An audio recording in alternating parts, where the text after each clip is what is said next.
ইসরায়েলের হাইফা জেলার সিসেরিয়া বাসভবনে শুয়ে গভীর ঘুমে মগ্ন ইসরায়েলি প্রধানমন্ত্রী বেনিয়ামিন নেতানিয়াহু হঠাৎই লাফ দিয়ে উঠলেন ঘুম ভেঙে।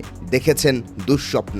ক্ষমতায় এসে বন্ধুত্বের বাড়ানো হাত গুটিয়ে নিয়েছেন মার্কিন প্রেসিডেন্ট ডোনাল্ড ট্রাম্প। বন্ধ করে দিয়েছেন সামরিক সহায়তা। এমনকি বন্ধু ট্রাম্প হাত মিলিয়েছেন গাজার স্বাধীনতাকামী সশস্ত্র সংগঠন হামাসের সঙ্গে। একেবারেই দুঃস্বপ্ন বললে ভুল হবে। গুরুত্বপূর্ণ কূটনৈতিক সফরে মধ্যপ্রাচ্যে এসেছেন বিবির মিত্র ট্রাম্প। প্রথমেই গেছেন সৌদি আরবে, এরপর যাবেন কাতার আর সংযুক্ত আরব আমিরাতে। নিশ্চিত করবেন যুক্তরাষ্ট্রের জন্য মধ্যপ্রাচ্যের বৃহত্তম অর্থনীতির দেশগুলোর ট্রিলিয়ন ডলারের বিনিয়োগ। এর মধ্যেই হয়েছে 14,000 কোটি ডলারের অস্ত্র চুক্তি। কিন্তু আশ্চর্যের বিষয়, কূটনৈতিক সফরের দেশের তালিকায় নাম নেই ইসরায়েলের। এমনকি ট্রাম্পের দেখা করার কোনো পরিকল্পনা নেই বিবির সঙ্গে।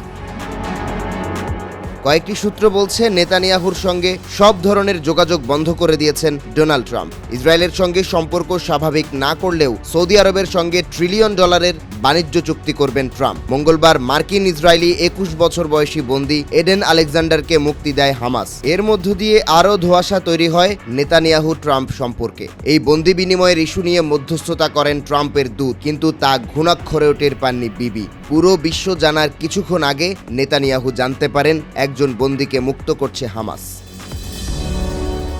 এই বন্দীকে মুক্ত করেও হামাস জানায় ডোনাল্ড ট্রাম্পের মধ্যপ্রাচ্য সফর উপলক্ষে শুভেচ্ছা বার্তা হিসেবে আলেকজান্ডারকে মুক্ত করা হয়েছে। কয়েকটি গণমাধ্যমের খবরে বলা হচ্ছে, যুক্তরাষ্ট্রের সঙ্গে আলেকজান্ডারকে মুক্তির বিষয়ে চুক্তি করেছে হামাস। এতে অংশগ্রহণ ছিল না কোনো ইসরায়েলির। বিশ্লেষণ বলছে, ডোনাল্ড ট্রাম্পের হঠাৎ করে কাতারের বিলাসবহুল 40 কোটি ডলারের জাম্বো জেট লুফে নেয়া আর হামাসের মার্কিন ইসরায়েলি বন্দীর মুক্তির বিষয়টির যোগসূত্র থাকতে পারে, কারণ কাতারের সঙ্গে সংযোগ রয়েছে হামাসের। এছাড়াও সম্প্রতি হুথিদের সঙ্গে লোহিত সাগরে বাণিজ্যিক জাহাজে হামলা ইস্যুতে যুদ্ধবিরতিতে আসেন ট্রাম্প। বিষয়বস্তুতে ছিল না ইসরায়েলের বিষয়টি।